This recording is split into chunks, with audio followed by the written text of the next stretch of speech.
à toutes, bonjour à tous et bienvenue dans l'école du futur. Au programme aujourd'hui.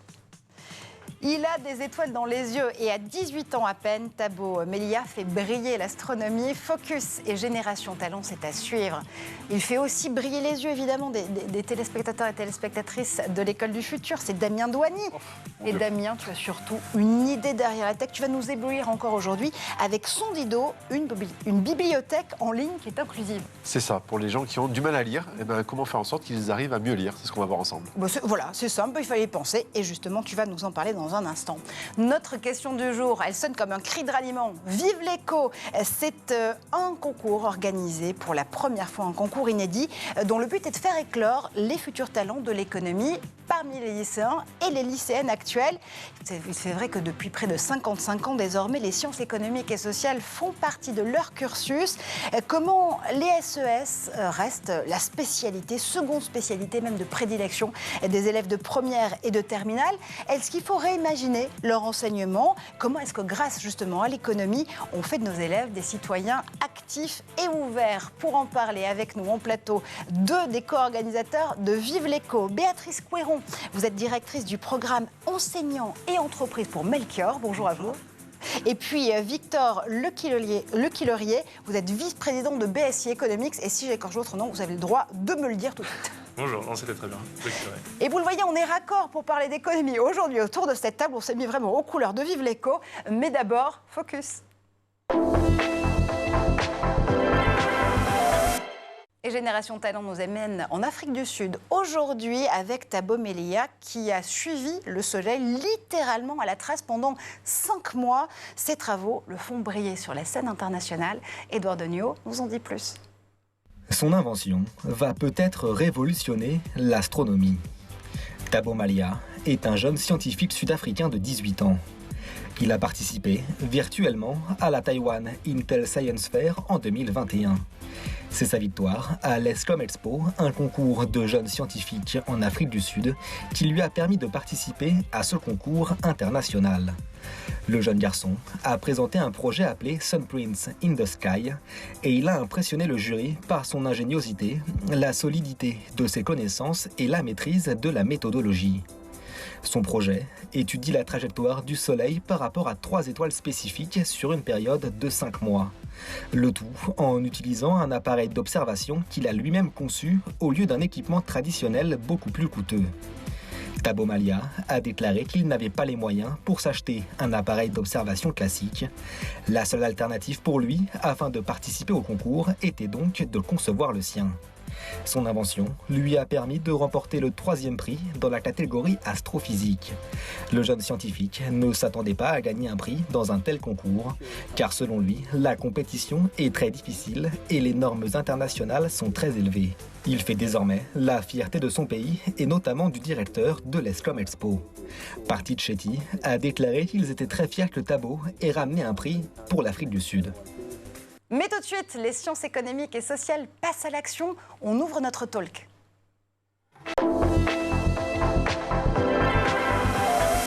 Et c'est presque une date anniversaire parce qu'il y a 55 ans, les sciences économiques et sociales étaient introduites au lycée pour répondre à un impératif démocratique, celui d'outiller les élèves face aux enjeux contemporains en valorisant la complémentarité d'une foultitude de disciplines, l'économie, la sociologie, l'histoire bien sûr, les sciences politiques ou encore l'anthropologie.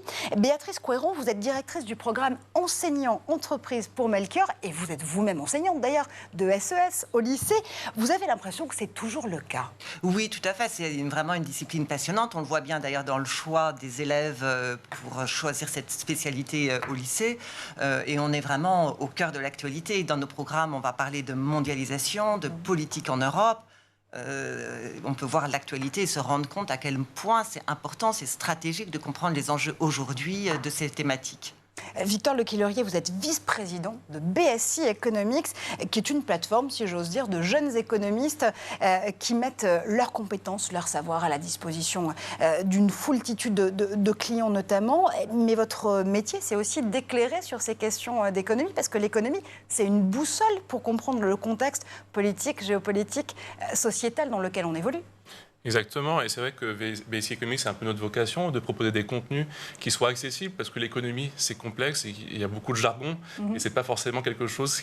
le jargon peut parfois écarter un peu, notamment les jeunes et les étudiants, des mécanismes économiques. Il faut faire vraiment des efforts de pédagogie pour que les personnes, les citoyens, soient imprégnés de ce domaine et comprennent quelles sont les interactions qui existent entre l'actualité de tous les jours et les mécanismes éco qui nous entourent. C'est quelque chose qui est important, et dans ce cadre-là, avec Melchior, on apporte des contenus qui soient disponibles, gratuits, pour que les personnes puissent s'imprégner de toutes les thématiques économiques. Et parce que si vous venez aujourd'hui de concert dans l'École du Futur, c'est parce que vous proposez cette toute première émission du concours Vive l'éco pour préparer notamment les lycéens à l'épreuve du grand oral du baccalauréat qu'ils ont passé il y a quelques jours à peine. Ce concours, comment est-ce qu'il se passe en pratique d'abord ? Alors, il est adossé à l'épreuve du grand oral du bac. Les élèves vont présenter une des thématiques d'économie, mais qui peut être également croisée avec une autre discipline, les mathématiques. On pourrait aborder, par exemple, l'intelligence artificielle et l'impact sur nos sociétés aujourd'hui, par exemple, dans le grand oral du bac. Et l'élève va pouvoir se filmer avec son smartphone pendant 5 minutes maximum et poster sa vidéo sur le site. Donc c'est l'occasion en fait de faire preuve de créativité, d'inscrire sa question dans la réalité d'aujourd'hui, de lui faire sens. Et c'est de transformer l'élève aussi en acteur, de l'impliquer et de voir finalement comment on monte un projet, comment on s'engage, comment on met en œuvre, comment on fait vivre finalement l'économie aujourd'hui. Parce que l'économie, encore une fois, on le dit ici, c'est une matière vivante, Victor. Exactement, et c'est ce que vous disiez tout à l'heure, il y a une dimension citoyenne. En fait, quand on appréhende mieux certains sujets, on est plus à même de comprendre certains grands changements de paradigme, certains phénomènes de société qui n'ont peut-être pas forcément beaucoup de rapport avec des phénomènes qui sont passés. Donc c'est important de toujours s'enrichir continuellement, et c'est dans ce cadre-là qu'on s'inscrit avec Vive l'éco, d'essayer, en fait, pour que des jeunes étudiants, jeunes lycéens, puissent commencer un peu à s'imprégner de cette matière et de leur proposer en fait un moyen de s'exprimer tout en respectant les prérequis pour faire ce type d'exercice, c'est-à-dire d'être suffisamment carré dans l'approche, d'être suffisamment rigoureux et de s'appuyer sur les faits, mais aussi sur les théories, d'essayer aussi sur l'actualité pour essayer de construire quelque chose qui soit logique et intéressant et qui leur permet de s'exprimer. Donc, si je comprends bien, vous leur avez proposé à ces lycéens et à ces lycéennes de suivre des webinaires sur plusieurs semaines. On peut citer notamment un webinaire sur le Bitcoin ou l'Ethereum. Les cryptoactifs vont-ils tout révolutionner? Un autre sur la relocalisation. Est-ce que c'est une fausse bonne idée? Tiens, la relocalisation, notamment, dont on parle beaucoup dans le contexte post-crise et post-Covid. L'intelligence artificielle, vous en parlez il y a une seconde. Quel impact dans la sphère économique et sociale? Ou encore, quelle place des femmes dans l'économie et la finance? Chaque webinaire est délivré par, là aussi, un économiste qui va pouvoir les emmener dans ces questions prégnantes d'actualité. Exactement. L'objectif vraiment de ce concours, c'est de faire interagir les jeunes élèves avec les économistes qui font avancer la connaissance économique. Vraiment, notre ADN, c'est de la pédagogie de l'économie et d'inciter les élèves à être, je le disais, acteurs vraiment pour se rendre compte qu'ils ont toute la légitimité pour construire, pour argumenter, pour aller de l'avant. Vous voyez, et ça va aussi dans leur capacité à se projeter eux-mêmes dans leurs projets. Tous les lycéens et lycéennes peuvent vous rejoindre, peuvent candidater? Oui, tout à fait. Tout à fait, oui. Et on les incite vraiment à faire acte de candidature, et puis avec une belle expérience à la clé aussi, puisque la remise des prix aura lieu le 6 juillet à Bercy. Et donc un bel événement aussi pour aller au cœur de là où se décide la politique économique. Le temple de l'économie pour la fin de l'année scolaire et les résultats du bac, donc.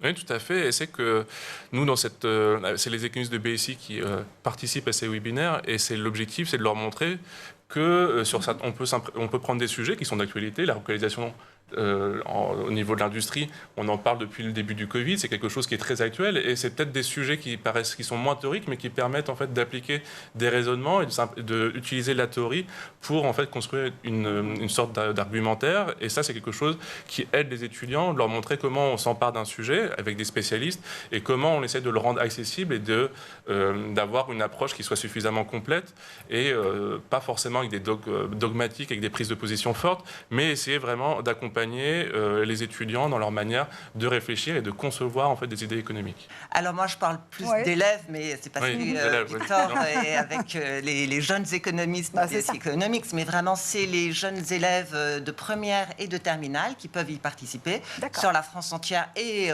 au-delà, parce que grâce au numérique, on va dire c'est la bonne chose de l'évolution de l'utilisation du numérique dans les classes. On peut avoir un suivi des webinaires dans le monde entier. J'ai des messages aussi de lycées français à l'étranger régulièrement. Et donc, ça élargit, ça permet finalement d'avoir un dialogue qui se construit entre tous les lycéens, si je puis dire, francophones, qui peuvent suivre les webinaires. Et ces lycéens, lycéennes, ils travaillent du coup en équipe, ils travaillent de façon seule face aux questions qu'ils peuvent suivre avec vous et sur lesquelles ils ont à enrichir l'argumentaire. Comment ça se passe pour eux? Alors, dans le cadre du concours, c'est une vidéo qui est individuelle. Parce qu'un élève se filme. Mais le travail en équipe qui peut être réalisé en amont et qui est toujours vraiment source de mise en œuvre, j'ai envie de dire, d'intelligence collective, peut être vécu dans les salles de classe. En tant que professeur, je sais que cette préparation du grand oral se fait aussi de façon collective. C'est stimulant, ça donne envie. Vous voyez, c'est vraiment cette idée-là d'avoir un projet qui permet, au moment de l'année, au lieu de sentir peut-être la fatigue des épreuves de spécialité, d'y aller et de revivre un mois très très fort pour y aller. Et est-ce que, on comprend ce que ça apporte justement à ces lycéens et ces lycéennes de première, de terminale qui vous suivent tout au long de ces webinaires, la façon dont ils peuvent construire évidemment cet argumentaire, travailler peut-être aussi d'autres notions qu'ils n'auraient pas forcément eu le temps de voir en classe, se raccrocher à l'actualité. Qu'est-ce que ça vous amène à vous, jeune économiste, d'être peut-être aussi challengé par ces futurs talents de l'économie et de la sociologie ? Effectivement, c'est challengeant parce qu'en tant qu'économiste, on a l'habitude de s'adresser à des personnes qui sont plus ou moins, qui ont des connaissances déjà. Là, il faut vraiment... C'est des lycéens, donc il faut vraiment être en mesure d'ouvrir le dialogue et de leur trouver les mots justes qui vont permettre de les intéresser, mais aussi de leur véhiculer des concepts qui vont leur être utiles s'ils continuent dans des formations économiques, mais aussi en tant que citoyens. Et ça, notre objectif, nous, c'est ça, c'est vraiment de faire de la pédagogie, de donner des analyses qui sont indépendantes pour les citoyens. Et je pense que c'est très bien de faire ça auprès des élèves parce que c'est les futurs citoyens de demain et il faut s'y prendre très tôt. Moi, j'ai l'impression qu'en France, on a une certaine... Des lacunes en termes de connaissances économiques et plus on s'y prend tôt dès le lycée, on arrive à sensibiliser les plus jeunes sur ces questions-là et je pense que c'était le meilleur moyen de le faire, en tout cas auprès des lycéens, en complément, en plus de ce qu'ils auront à réaliser dans le cadre des épreuves du bac. Oui, et grâce aux jeunes économistes de BSI, il y a une capacité aussi de représentativité des élèves. Vous voyez, en classe de première, on va aborder quelle est la démarche des économistes. Et là, c'est une excellente façon de concrétiser cette démarche et de voir des jeunes économistes pour lesquels les élèves de première et terminale peuvent se projeter. Vous voyez, ça joue aussi, je trouve, dans cette approche. Peut-être ça les aide à s'identifier aussi, parce qu'en étant plus jeune, il y a peut-être moins de distance, effectivement, qu'avec des professeurs. Mais après, comme le disait... il n'y a pas beaucoup de distance avec Béatrice, dites donc. Oui, non, mais c'est de l'intelligence collective, et je pense que justement, nous, l'objectif, c'est de mettre à disposition des plus jeunes cette forme d'intelligence collective, parce que nous, c'est des sujets sur lesquels on est parfois même de débattre, on n'a pas forcément les mêmes avis, et de faire cet effort pédagogique auprès des plus jeunes, ça nous force nous-mêmes à être un peu plus au clair et à être un peu plus neutre parfois dans nos approches pour proposer des contenus qui peuvent les captiver. Est-ce que c'est un moyen aussi de rendre un peu plus contemporain une démarche qui des fois peut être vécue un peu, on va dire, comme assez théorique, je veux dire, les principes de l'économie, les classiques, les néoclassiques, Keynes et autres, ce sont des choses qui peuvent être vécues par les étudiants comme quelque chose, il faut connaître ses bases, mais c'est un peu lointain, alors qu'en fait, il y a des choses qui sont très contemporaines dans l'économie. Est-ce que c'est un moyen aussi de reconnecter ces points ? En fait, pour moi, l'économie, c'est vraiment vivant, c'est le quotidien. Et donc, vous voyez, tous les matins, je vais me demander comment expliquer cette notion. En fait, la notion reste, mais la façon dont on l'éclaire, dont on l'explique, ça bouge tous les jours. Même en tant que professeur, on n'explique pas la même notion de la même façon. Donc, voilà, on se réinvente perpétuellement. Et grâce à ça, je trouve que c'est grâce à des échanges d'autres. On parle des économistes de BSI Economics, mais on a aussi d'autres économistes qui participent, Patrick Artus, Philippe Aguillon, des économistes qui sont chevronnés. Mais vous voyez, le professeur que je suit tous ces webinaires. J'en ai suivi 25 sur Melchior depuis le début de l'année. Et en fait, je m'émerveille chaque webinaire de la façon dont l'intervenant va faire preuve de pédagogie pour expliquer une notion qui peut sembler abstraite, qui peut... mais pour l'inscrire dans la réalité d'aujourd'hui, pour améliorer la compréhension des enjeux qui sont de plus en plus complexes aujourd'hui. Parce que Melchior, il faut bien s'en rendre compte ici, c'est donc une plateforme, c'est ça, développée en partenariat avec l'Éducation nationale? Oui, vraiment, on parlait d'intelligence collective, c'est vraiment l'ADN de Melchior. C'est toute une équipe de professeurs d'IAIPR, 70 personnes de l'Éducation nationale qui incrémentent Melchior, qui écrit des articles pédagogiques, des cours en ligne, des exercices sur Melchior. Vous voyez, donc c'est vraiment en libre accès et ça permet à tous d'avoir des décryptages qui permettent de mieux comprendre l'actualité. Avec un succès fou, parce qu'on fait du bouche à oreille, c'est juste par le bouche à oreille. Globalement, on est à 15 000 pages vues par jour sur le site Melchior. Et donc, vous y trouvez à Bac-3 de la seconde, au bac, et ensuite Bac+3 pour emmener les élèves jusqu'à les classes prépa et la licence, des ressources en libre accès. Donc c'est des regards croisés, des dossiers thématiques aussi, vous l'avez dit, des grands noms de l'économie qui se prêtent au jeu, Patrick Artus notamment, Philippe Aghion. C'est uniquement à l'usage et à destination du corps enseignant ou aussi des élèves? Ah, des élèves aussi. Et c'est également un grand public de Melchior.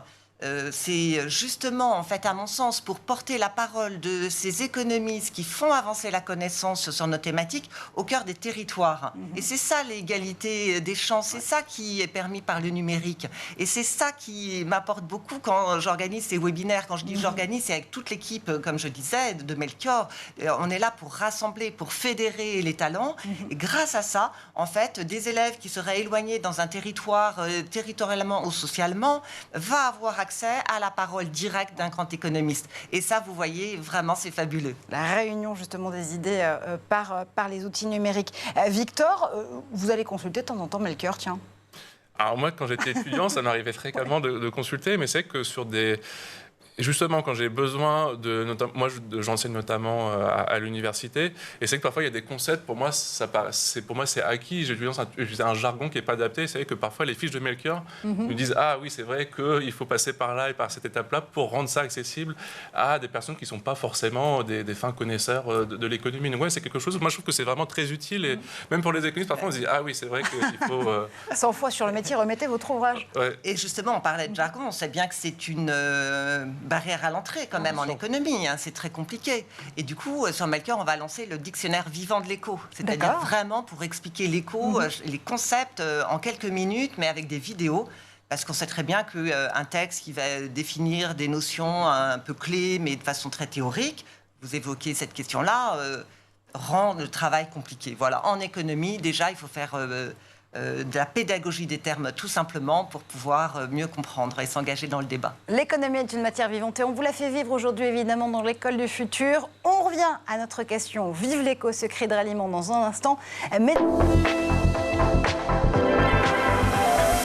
sûr que Damien Douani se demande ce que Cheryl Jessica Issengue a rassemblé. Ah mais complètement, et à chaque fois d'ailleurs. Mais oui, mais alors on regarde tout de suite, tu le réclames, on y va.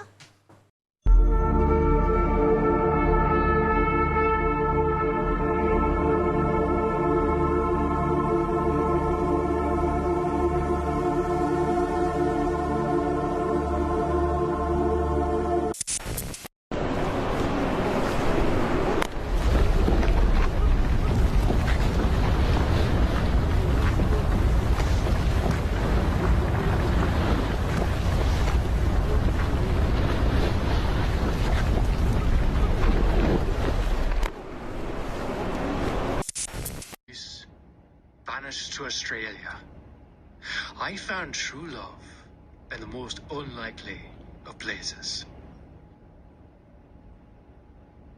I was banished to Australia for crimes against the Crown.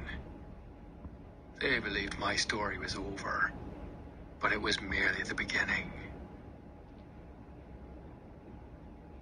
The spirit of a rogue sustains when the bars of man impede.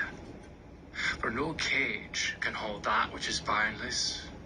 No man stop that which is fated to be.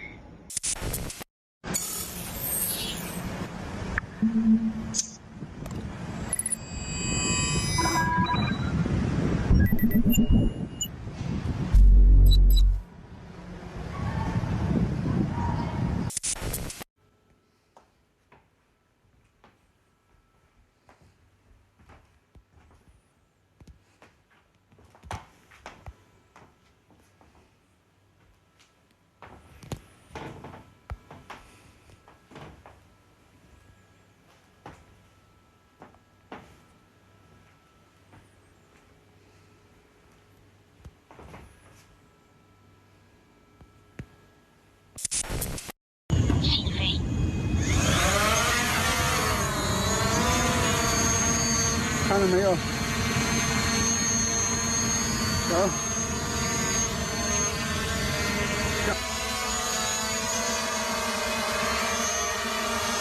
下。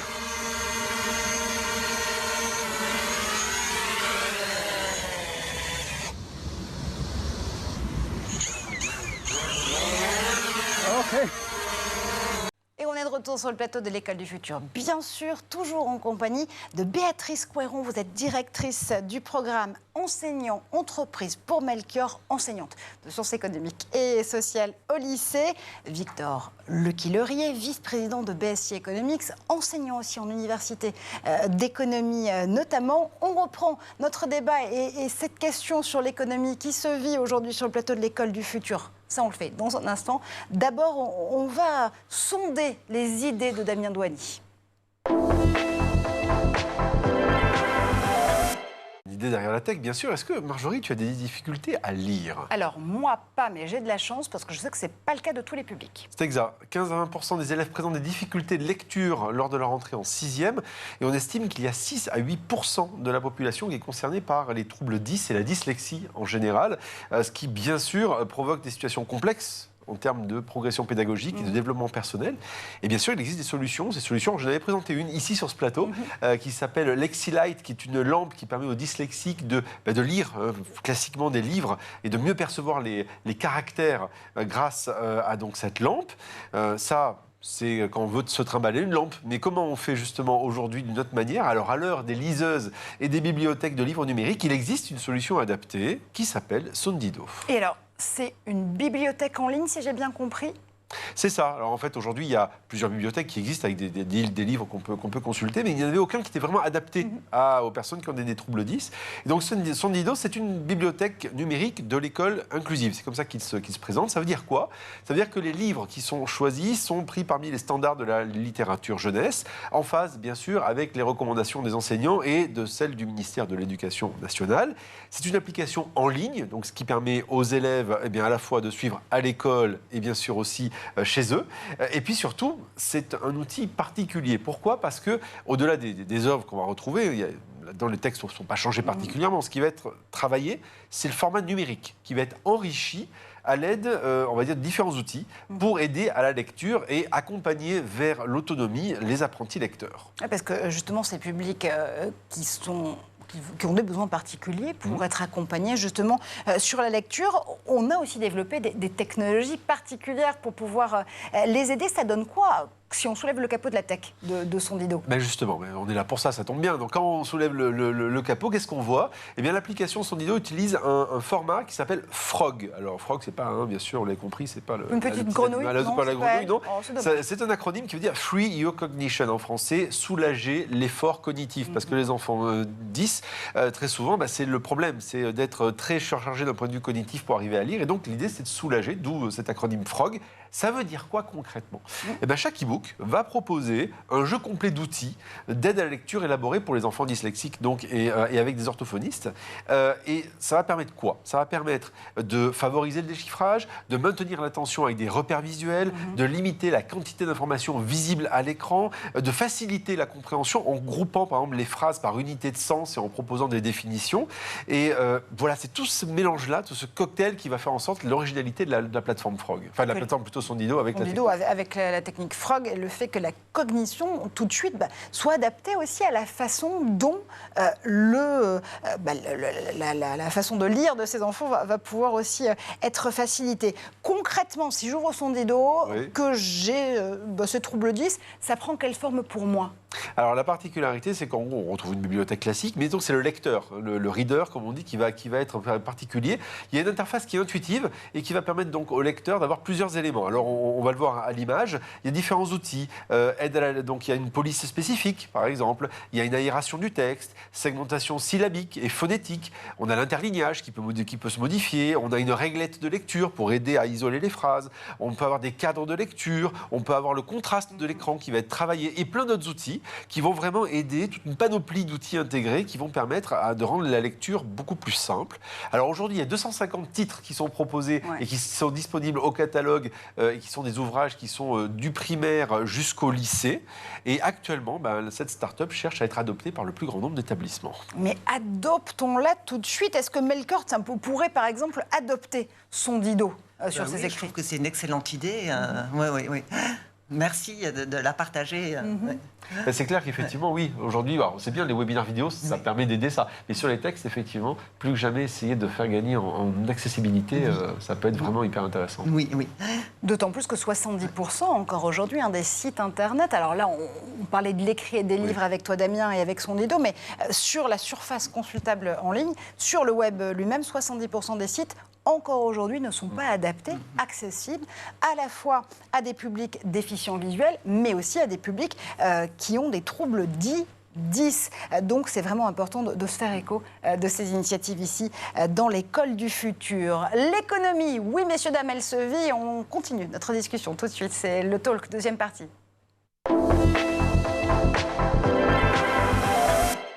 Et on vous le dit aujourd'hui, c'est important de s'emparer des questions d'économie, des questions de sociologie dès le plus jeune âge, parce que, justement, Béatrice et Victor, ça permet aussi de faire ce qu'on appelle de la pédagogie à 360 degrés.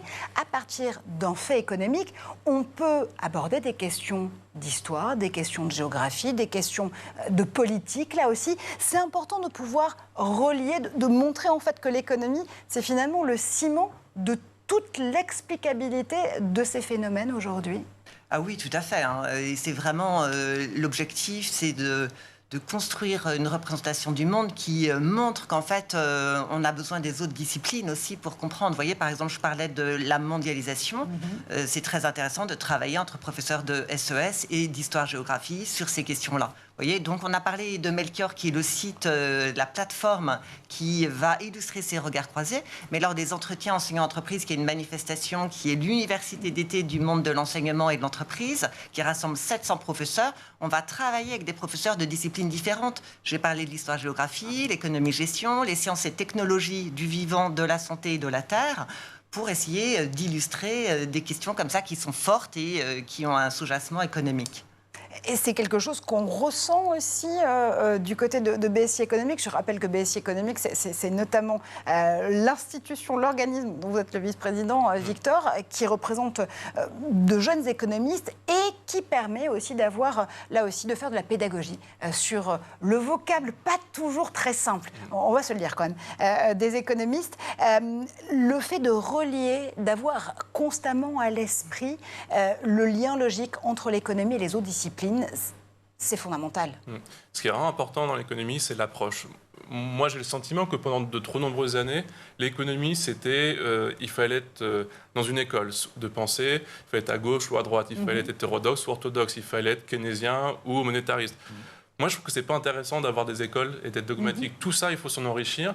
De la même manière qu'il faut réussir à s'enrichir des autres matières, même si on n'est pas forcément des politologues, des sociologues, mais on sait que tout ça interagit, et pour proposer les contenus les plus intéressants et les plus pertinents possibles, il faut en fait se forcer, quand on est économiste, à sortir un peu de ces carcans et de se dire, bon ben voilà, de toute façon, même si j'ai une position très marquée sur ce sujet-là, les faits peuvent me donner raison comme ils peuvent pas donner raison, parce que c'est pas important de la manière dont on pense, ce qui est important, c'est la manière dont on a l'approche générale de l'économie et comment on arrive en fait à le diffuser. C'est un peu l'esprit de BSI Economics. On a des économistes universitaires, des économistes qui viennent du milieu privé, du milieu institutionnel.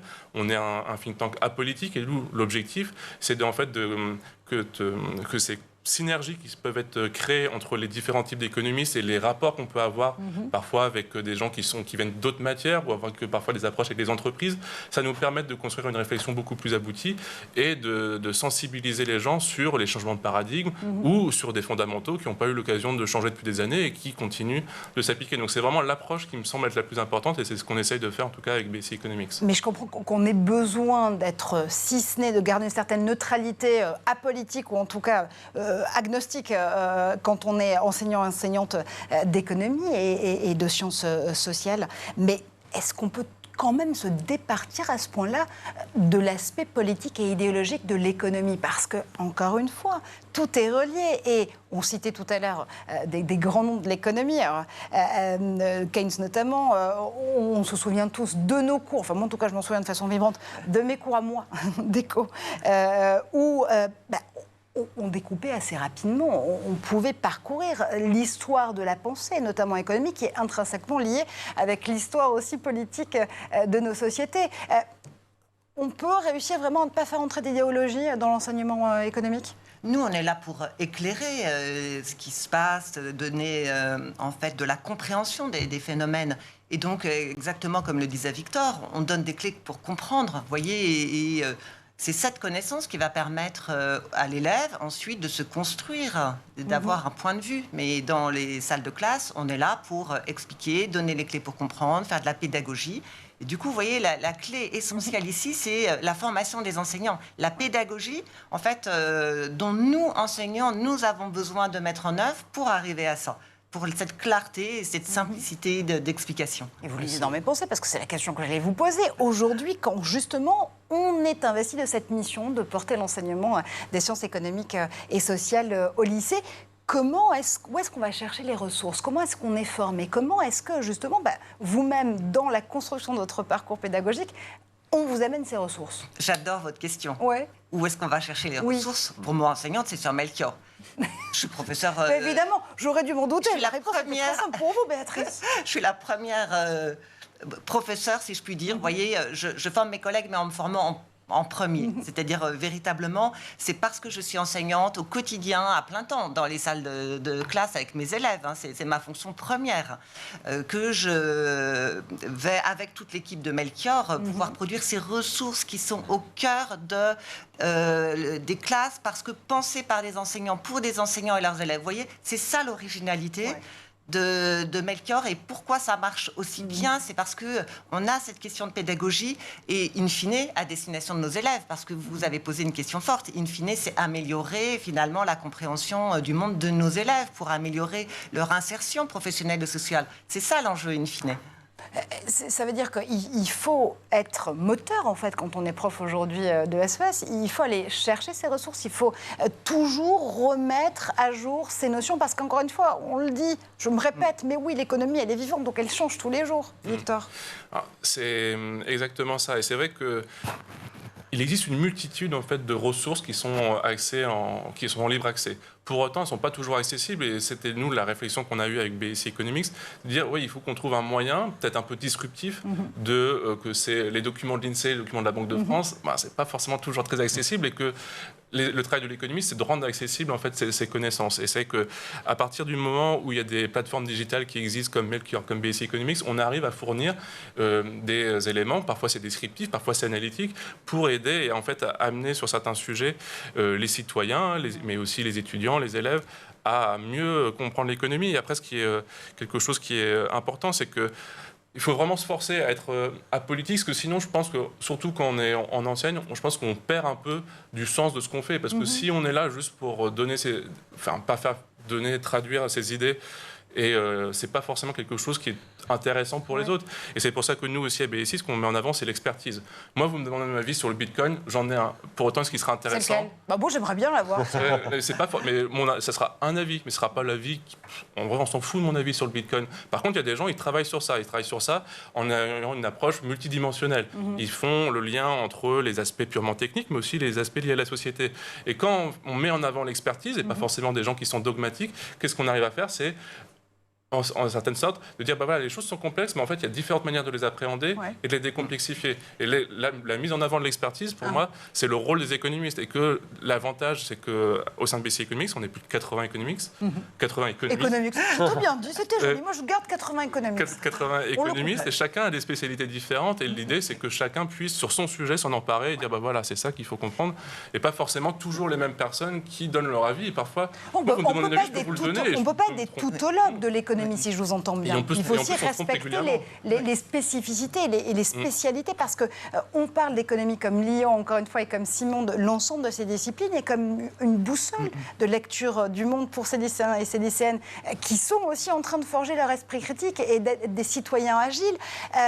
Mais là aussi, on ne peut pas être un tautologue de l'économie, il faut respecter les spécialités de chacun et chacune, Béatrice. Oui, et je voulais rebondir sur ce que dit Victor pour qu'on voit bien qu'au-delà du concours Vive l'éco qu'on est en train de mettre en œuvre, en fait, on travaille ensemble, Melchior et BSI Economics, depuis plusieurs années.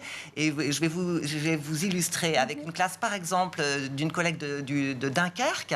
Elle a collecté auprès de ses élèves les questions que les jeunes de première et de terminale se posent en économie. Ouais. Et donc, Melchior a collecté l'ensemble de ces questions et on les a transmises aux économistes de BSI Economics. On leur a dit, qu'est-ce que vous avez à nous dire sur ces questions-là?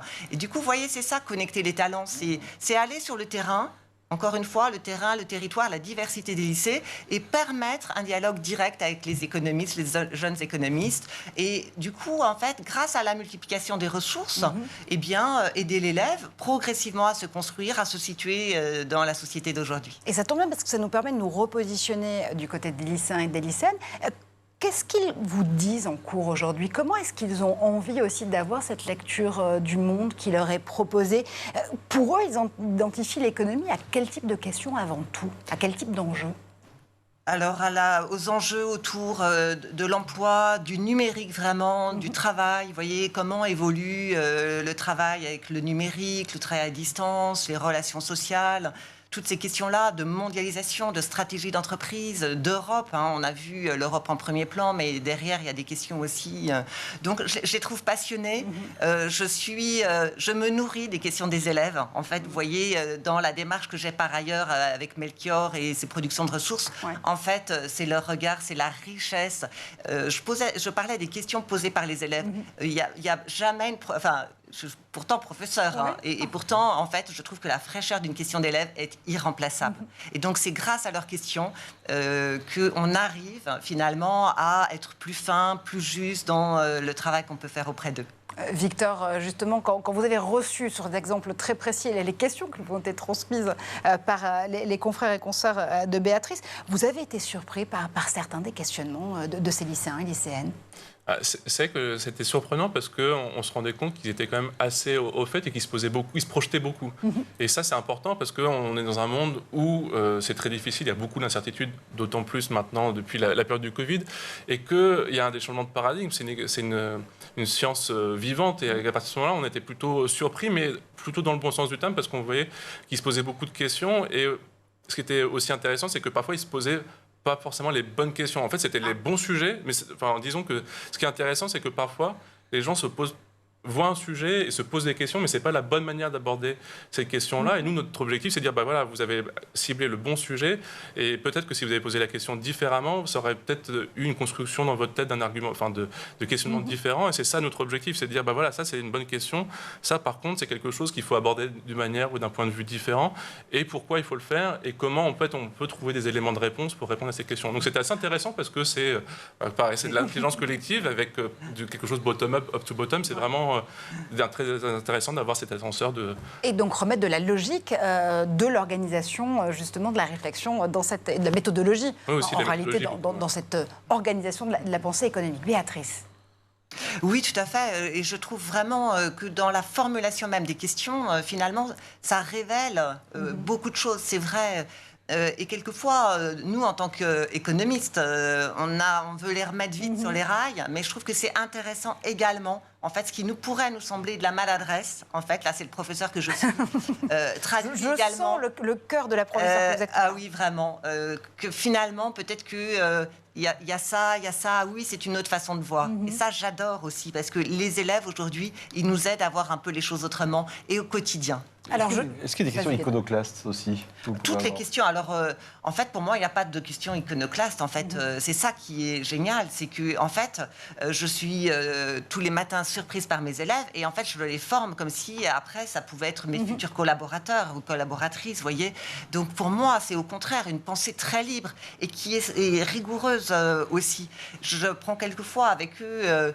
finalement l'analogie avec la peinture, les tableaux finalement des impressionnistes ou les tableaux contemporains, ils avaient tous les codes, vous voyez, de la structure, de pensée, etc. Et ensuite on explose le cadre et on est libre et on s'engage, vous voyez. Et c'est ça, Vive l'éco aussi dans le concours qu'on a lancé, c'est le fait de s'engager, de sentir qu'on a la légitimité pour s'engager dans le débat. Et ce que j'adore avec les webinaires, c'est que les élèves se disent « Ah, mais je comprends les économistes de BSI Economics, je comprends Agnès Benassi-Kéré, Philippe Aillon, Patrick Artus, Lionel Fontagnier, Sébastien Jean, tous ces économistes qui ont contribué au webinaire. Donc ça veut dire qu'en fait, moi, ma pensée a de la valeur, vous voyez, et c'est essentiel. » Et cette palette justement de pensée économique, vous la mettez à la disposition de ces lycéens et de ces lycéennes. À part devenir, et c'est déjà beaucoup, Béatrice Rouéron, c'est-à-dire enseignant en sciences économiques et sociales, ou Victor à BSI Economics, donc jeune économiste s'il en est, l'aptitude à justement pouvoir s'enrichir des sciences économiques et sociales, elle amène à quoi en termes d'emploi à la clé? On peut devenir quoi quand on suit un cursus en sciences économiques et sociales? J'étais dans la première partie de ma carrière cadre commercial dans le groupe Danone. D'accord. Donc, en fait, vous voyez, la vie est ainsi faite, et c'était de ma génération. En fait, nos jeunes élèves vont avoir plusieurs vies dans la même vie. On peut aborder absolument tous les métiers. Alors, j'ai envie de dire ensuite qu'il y a la dimension scientifique, mais même aujourd'hui, on se rend compte qu'avec des formations sur le code pour apprendre les éléments pour programmer, peuvent ouvrir à d'autres métiers. En fait, c'est, j'ai envie de dire, une culture de compréhension du monde qui est essentielle dans tous les métiers. Donc, vous parlez par contre d'un point qui est essentiel et qui est l'orientation. Et c'est pour ça qu'à la rentrée prochaine, on va lancer Melchior Orientation, parce que au-delà d'expliquer les stratégies d'entreprise et comment elles peuvent relever les défis, ce qui m'intéresse, c'est de savoir mais quel impact ça a en termes d'évolution des compétences, des métiers, de ce qui est attendu pour les élèves. Et là encore, il y a un ressort très fort d'égalité des chances, de faire savoir à tous les élèves qu'est-ce qu'attendent les entreprises, quels sont les métiers de demain, comment elles vont valoriser, lire un CV, un parcours. Et donc, encore une fois, sur tout le territoire, je veux qu'on arrive à connecter finalement toutes ces informations qui sont assez diffuses. On a ONICEP, on a Pôle emploi aussi, qui a des informations intéressantes sur le territoire pour voir l'évolution des métiers, des formations, et qu'on arrive progressivement, par capillarité, par travail en commun, à les diffuser au sein des établissements pour pouvoir mieux accompagner nos élèves sur cet enjeu majeur. Absolument, éclairer les parcours, éclairer l'orientation, éclairer aussi l'employabilité de ces futurs talents de l'économie. Et l'économie, encore une fois, je le redis, c'est vivant. Donc c'est aussi des entreprises, c'est aussi le tissu économique, c'est aussi l'économie numérique. Victor, aujourd'hui, vous donneriez quel conseil justement à un lycéen, une lycéenne qui embrasse les sciences économiques et sociales en se disant « je sais que ça va être le ciment de ma future carrière ». Alors, c'est un parcours qu'il faut voir comme une formation. Il ne faut pas se dire, bon voilà, il faut que je valide mes années. Et que... Non, l'avantage de l'économie, c'est que c'est une matière complexe, parce qu'elle est à l'intersection de beaucoup de sous-thématiques économiques et d'autres phénomènes sociétaux, et que ça force en fait à construire à partir d'éléments complexes un argumentaire qui soit clair et construit, et la méthodologie. Et dans le milieu de l'entreprise, généralement, c'est ce qu'on attend des personnes, c'est qu'elles soient à même en fait, de mettre au service de l'entreprise leurs compétences, leur intelligence. Et l'avantage aussi de l'économie depuis un certain nombre d'années, c'est l'économie numérique. C'est que de plus en plus, on doit s'appuyer sur les datas, sur les données, pour construire et pour construire des réflexions abouties. Et ça donne des nouvelles formes de compétences, parce que savoir s'imprégner de ces outils que même moi, certains, je ne pense déjà être dépassés, ça offre des compétences nouvelles et qui répondent un peu aux défis de l'économie numérique de demain, où on voit que l'importance que prend la digitalisation dans certains process de décision ou même dans certains process d'analyse. Donc je pense que la formation économique, elle offre cette caractéristique de raisonner et de décomplexifier un sujet, de le rendre accessible, et en même temps une certaine forme d'agilité pour se servir des données. L'économie longue, vivante, donc, pour votre futur, et encore une fois, une matière qui peut vous suivre pour la vie. Merci infiniment à Béatrice Rouéron d'avoir fait un tour par le plateau de l'École du Futur. Merci Victor, évidemment, et BSI Economics pour ce concours Vive l'éco. Donc, on peut en encore, si on vous suit, à rejoindre les webinaires, en tout cas, présenter ses vidéos et sa compréhension de ces sujets. Et puis, résultat, le 6 juillet prochain, ce sera au ministère de l'Économie et des Finances à Bercy. Et évidemment, on sera à l'heure au rendez-vous pour la prochaine édition, la deuxième, évidemment, de Vive l'éco. Merci à toi, Damien Donny, comme toujours. Merci à vous de nous avoir suivis. On se retrouve très vite sur le plateau de l'École du Futur pour une prochaine émission.